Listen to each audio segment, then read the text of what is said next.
Local programming on KRWG made possible in part by viewers like you. Thank you.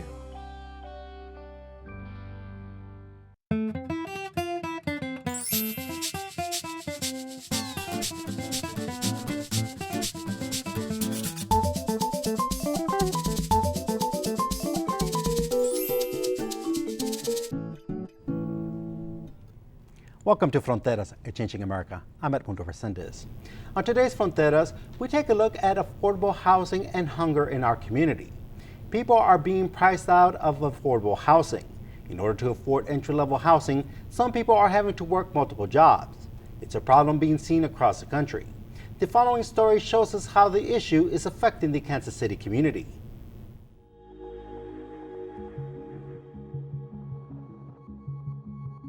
In American society today, we have gone from decades ago segregating people by race to today segregating people by income. We've ripped this country apart by incomes, and it's the real estate industry that did that. We have spent hundreds of millions of dollars downtown, probably in excess of $1 billion, just to get this buzz that we have now. We've done all of this to try to create the opportunity, the moment that we have now. And unfortunately for us, I'm not sure that we right now at least have a policy answer for how that moment can involve poor persons as part of it, or disadvantaged folks as part of it. Because you have a lot of working class families, black and white and Latino, et cetera, that are saying, well, yeah, we just can't afford to live in the city the same way now. It's not just families, it's single folks too. How does a city that's growing in other areas help support the areas that aren't? And it's not that you can just ignore them.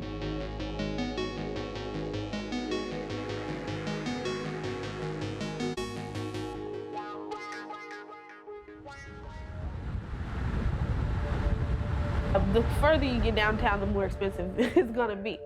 I was looking for low-income apartments, and everyone that I called, they all said that they were full, they didn't have any spots available. I was working full-time and still not able to afford the place that I was in, and it was a studio apartment, only something that just me and my daughter lived in. Every apartment I went to or knew about or, put in an application for, I got denied from all of them because I didn't make 3 times the rent. We'll probably actually lose some of our lower income population. It's going to move to suburban communities. Some suburban communities that have more affordable housing, maybe have schools that are close to said housing. And it's not good for the worker who's out there traveling longer distances to get to and from work. I had to walk down to the bus stop. Then I would go to work that shift. Then I would actually have to get dressed in the bathroom to make it to my next job in time. To the employer, what it means is, yes, less access to a socioeconomically diverse workforce, fundamentally less access to workers, higher labor costs, and, at some point that has an effect on your bottom line. And so you see this strain on everyone. And then you have a city that is slowly decaying, kind of from the inside out.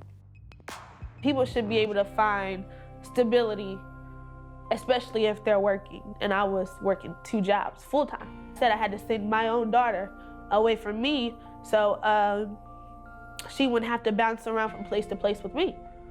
I'm working so much and I'm missing my child grow up. It was a very, very hard time for me. I'm sorry.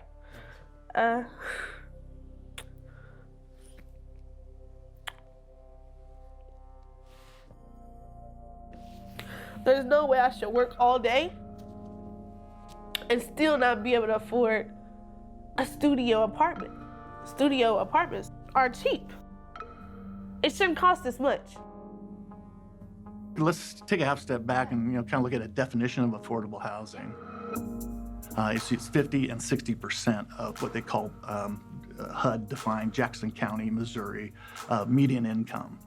30% of that median income can be spent on housing. Anything above that is not affordable.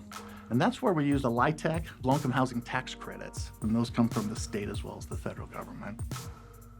You do this LIHTC project, you get all these tax benefits, that allows you to do the project, you create affordable rents. It's something that is used to fill that financial gap so that I can house that low-income person in a quality development.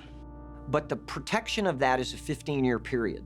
What's happening in Kansas City right now is virtually all of the cool downtown high-rises, man, in the core of downtown and in the city market and around, they all were done in about that same 15-year period, and now they're all rolling out of LIHTC. The greatest threat we have right now to being able to add to the affordable housing inventory is the state of Missouri's ill-conceived policy of no longer allocating for low-income housing tax credits. So the state is taking away the very tool that has let us have 2,100 of those 6,000 affordable units be rent restricted, is being taken away from us. There's not really a mechanism to re-LIHTC them. So they get sold on the open market. Okay, here's all these apartments. 500, 600, 700, 800. Well, now all those same apartments are gonna go 700, 800, 900, 1,400. Developers are going to do what's profitable for them, what's easy for them, and unless there's an agreement, unless they're forced to do that, they're going to roll it into market rate because they can, and with total disregard for the people that are living there. These are housing for people that have a job, that live in the city, that do real stuff, that are like mine and your friend at the restaurant, at the auto garage, at the places we go do stuff. It's not going to get built on its own because the private sector does not build affordable housing. We won't allow low-income housing tax credits, keep a property available for a certain set of people.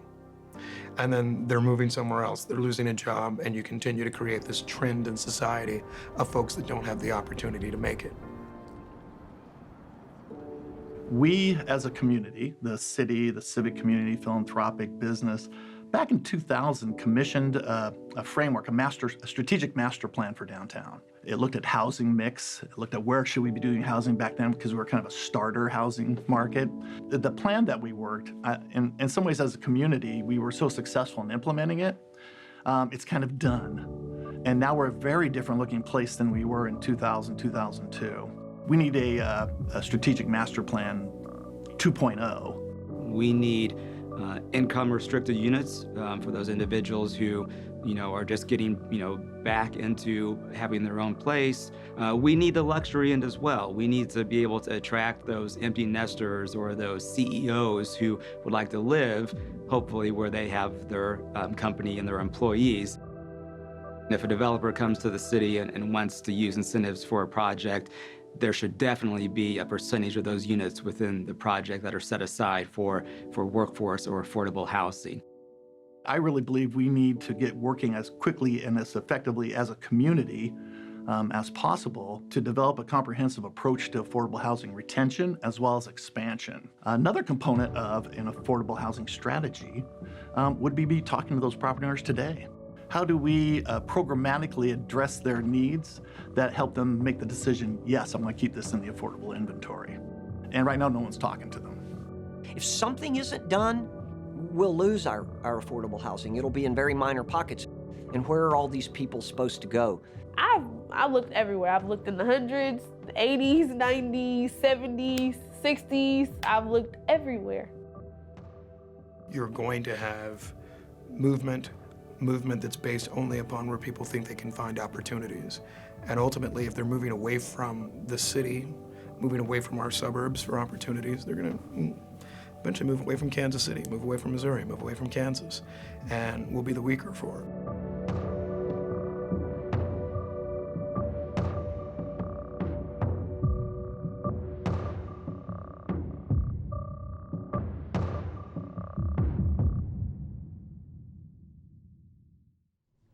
Hunger, like housing, affects people from all walks of life. In the years since its founding in 1979, Casa de Peregrinos has provided well over 1 million food distributions to hungry people. Lorenzo Alba is executive director with Casa de Peregrinos. He is our guest on today's Fronteras. Lorenzo, welcome. Thank you for having me. I appreciate you having me on your show. How long have you been with Casa de Peregrinos? You're a local boy, right? I am actually originally from Lordsburg. I grew up in this part of the state, but I've been here at Casa de Peregrinos on June 1st, so it'll actually be 7 years. What were some of the challenges that you encountered when you first took on the role of executive director? You know what I found difficult was trying to get the word out. We weren't sure about how to market what we were doing, not only to the people that need our services, but people that want to help, people that want to donate, people that want to be partners, people that want to volunteer. We needed to work on a game plan for that, and that's the very first thing that I worked on. And that immediately began to pay dividends by bringing in new donors, new volunteers, a little bit better of a donor base, which is really what we needed. And that is really where the majority of our money comes from, actually. From donors? From individual donors and businesses, yeah. It's quite incredible the percentage of our budget that comes from individual donors, but this is a very giving community. Even with as many nonprofits as there is here in Las Cruces, we still manage to get a good percentage of those donations to us for basic need, making sure that people have a meal on their table. Where does the funding for Casa de Peregrinos come from? You mentioned individual funding. Individual funding, we also apply for grants as well as partnerships with businesses. We have some foundations that give us money. Federal money, very little. We get some from Emergency Food and Shelter Program, but only in the tune of about $35,000 a year from them. We do get some assistance from the City of Las Cruces. We are on their property at Community of Hope. That helps out a lot. And also the county. The county actually pays for about 70% of our rural food initiative. And that is a great partnership with them, as well as Blue Cross and Blue Shield of New Mexico, who's involved in that program as well. Now, you mentioned the county. You cover all of Doña Ana County. That includes Hatch, goes into Anthony, of course, Las Cruces, correct? Yes, we have our flagship pantry at the Community of Hope. And then we also have 13 rural pantries that span from as far south as Chaparral in the county, all the way up to Garfield. So there's 13. They're all strategically placed to be within all the colonias that are in the county. That was what our intention was. That was the intention of Doña Ana County as well. And it's been a great partnership with them. We have some mobile food pantries similar to that within the community of Las Cruces at the senior centers that the City of Las Cruces has here, as well as 3 student pantries, including one that we just started here at New Mexico State University as a partnership with the Aggie Cupboard. Talk to me about how you go about getting the word out about your organization, because you have to work on multiple fronts. You have to get the word out to the community in need, but you also have to get the word out to people to donate. The best way to do that I found was to make sure that other agencies similar to ours or that are trying to go out and help people know that we're there. So we get a lot of social workers, a lot of organizations like Clínica de Familia, FYI, CYFD that refer their clients to us. Even the emergency rooms at the hospitals refer clients to us.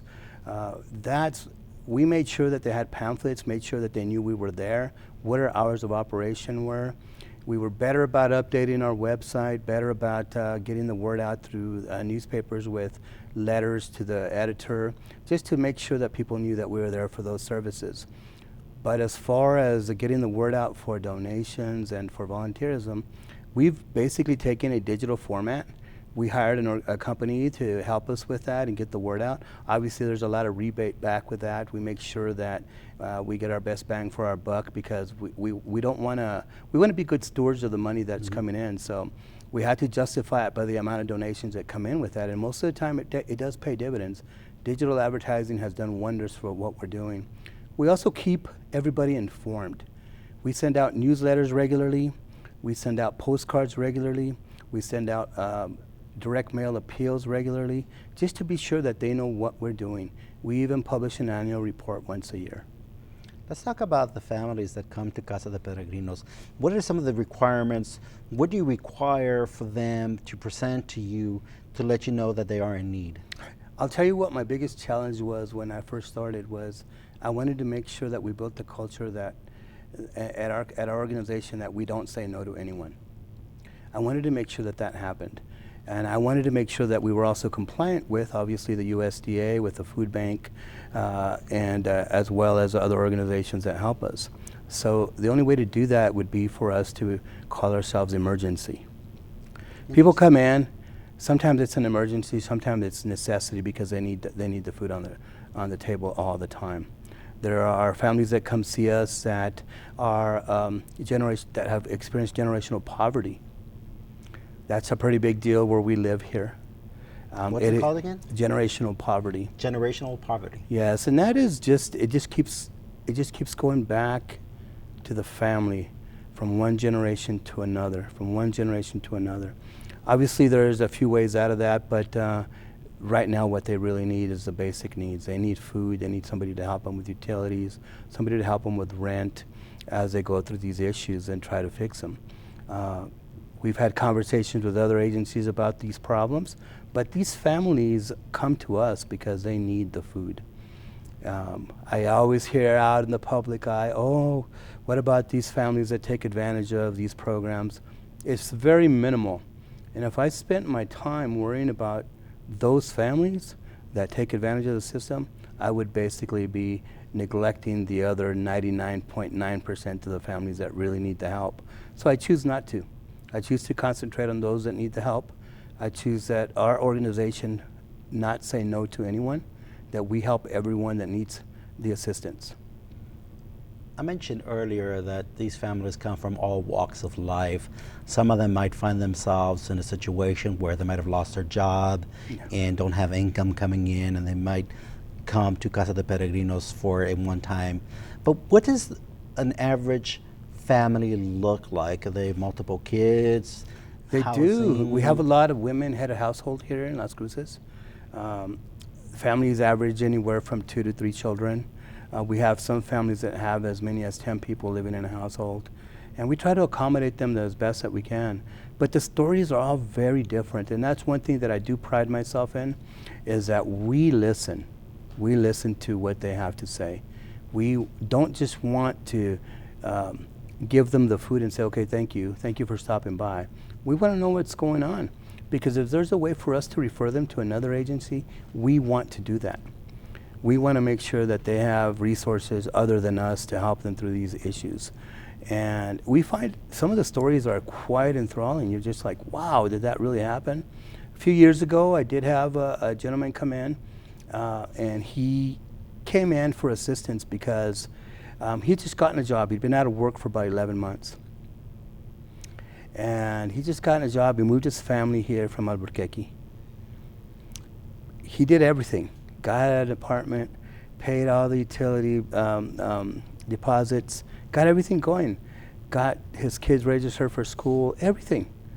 He forgot to buy food and ran out of money. Interesting. So he came in and he was very embarrassed. He told us that he was going to make a certain amount of money a year, but that he'd been out of work. I talked to him personally and told him, look, you need to come back probably every week until you get on your feet. If I give you food right now, it's only going to last you a week with the kids. So he came in every week for about 3 or 4 weeks before he got his first paycheck. And then something really incredible happened after that. He came in on spring break with his kids and his wife, and they volunteered. And to this day, he is one of our biggest contributors as far as donations go too. So there was a unique situation there. But the stories aren't always that good. Sometimes the stories are grandmother got left with her children's kids because they got put in jail, you know, or they lost their jobs and don't know what to do, so they just drop off the kids at the grandma's house. So now it's a you mentioned earlier, it's multi-generational. It becomes generational, yes, it becomes generational. And those stories are tough because you want to help, you want to do something, you want to do more than just give them food. So that's why we do partner with other agencies to make sure that they know what's going on. And it's the best way to work. Here in Las Cruces, that's really easy to do because most of the organizations here are pretty open to collaboration. Let's talk about the services that you provide. How much food do you give out to a family when they come in to ask for assistance? You know what, here in Las Cruces, we are very blessed because we do have a lot of food coming in.